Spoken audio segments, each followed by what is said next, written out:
Assalamu alaikum dostlar. Bugün Ananyo ayılında Nurbek Baykan'ın үйүндөбүz. Bu yaka Nurbek Baykan'a ошол 7 bölmөлүү өзгөчө боз үйдү заказ берип жасатып баштаганбыз. Ошол иш үстүндө биз келсек мына полдорун даярдап жасап атыптыр. Кудай буюрса. Бул өткөн 31 августка тигебиз деп успеть этпей калдык. Кудай буюрса жазга жакшы майрамга Кыргызстанга тигип беребиз. Нурбек байке үй бүлөсү менен көп жылдан бери ошол боз үй жасап канча жылдан бери алектенет. Бардыгы өздөрүнүн колу менен жасайт. Жеңебиз шырдактарды, кийиз оокаттарын баягы жасайт. Жыгач оокаттардын бардыгын Нурбек байке Арзымат деген баласы экөө бүт бардыгын жасайт. Мына азыр көрсөңөр мына пол менен жасалып атат. Бул ички ортодогу бөлүгү, анан бөлмөлөр болуп кетет. 7 бөлмө болот. 7 бөлмө. Кудай буюрса бул боз үйдү азыр сүрөттөн да көргөзүп коебуз. Бул боз үй Кыргызстанда болгон жакшылыктарга, иш-чараларга тигиле турган боз үй деп үмүт этебиз. Мына ууктары Нурбек байканын колунан чыккан. Мынакей ууктары. Керегелер мына ууктар жасалып атат. Керегеси мынакей. Зыңкыйган кереге бүт барын ошо Нурбек байке баласы менен бардыгын жасап атат. Мынакей түндүк. Биздин ошол өзгөчө боз үйүбүздүн түндүгү. Бийиктиги 2.30га жакын. Бийиктиги.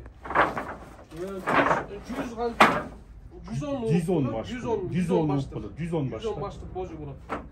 Кудай буюрса бул өтө өзгөчө боз үй болот. Ичинде болгон натуральный идиш аяк жыгачтан бардыгы натуральный кол өнөрчүлүктүн чыккан. Кудай буюрса неме болот? Аны Кудай буюрса жазда Кыргызстандын элине ушундай сюрприз кылып чыгарабыз. Кудай буюрса мынакей ошол ууктар монтип ийилип даярдалат экен. Монтип ийип катып коет экен дагы, анан даяры тигилер. Азыр тиги Арзыматка дагы баралы, азыр иштеп аткан моментинде. Мына биякта да ууктарды даярдап койгон, ошол биздин боз үйгө келчү ууктар. Бөлмөлөргө.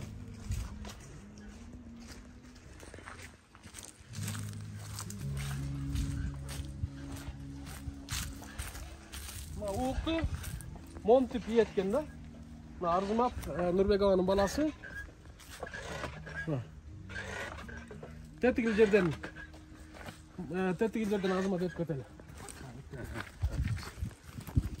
Мына печкага мога от жагат экен дагы, ичинде пар менен. Оозуна пар.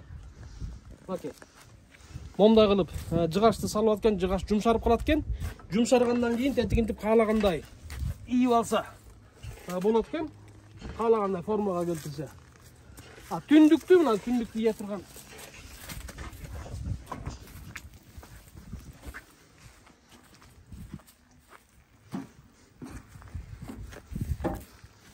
Түндүктү мына момдай кылып ийет экен. Момдай кылып эки жагын ай кылып ийип даярдап алат экен дагы. Анан экөөнү бириктирип коет экен. Ушу өрөөндө түндүктү жакшы жасагандардын эң жакшы жасаган устасы ушул Нурбек байке экен. Түндүктүн калыңдыгы 8 см. 8 см болот, 8 см. Бул талдан да, Бул кадимкидей эле талдан, ушундай эле кайнатылып, ушундай ийебиз. Ушундай өзүнүн станогу бул 100 баштын үйдүкү да, 80 баштык бул кичинекей болот. Бул боз үйдүн немелери, чабактары, үстүнө келген чабактары. Жанагы асталган үстүндөгү чабактар. Азыр пауза кылсаң, үстүндө азыр үйгө кирип, эженин колунан чыккан жанагы шырдактарды ошолорду көргөзөт.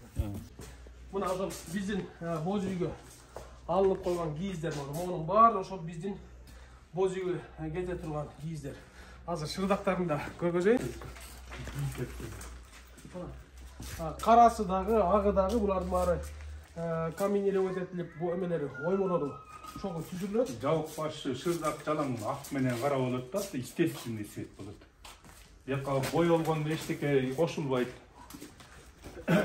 Кийлерин бүтүп калган бирөө эле калды. Элженин иштеп аткан шырдактарын көргөзөйүн. Мындай шырдактар кара менен ак өңдү эле тандадык. Бул жанагы бөлмөлөрүнүн немелери, шырдактары. Четтери бүтөлөк да. Четтери бүтөлөк, эми алар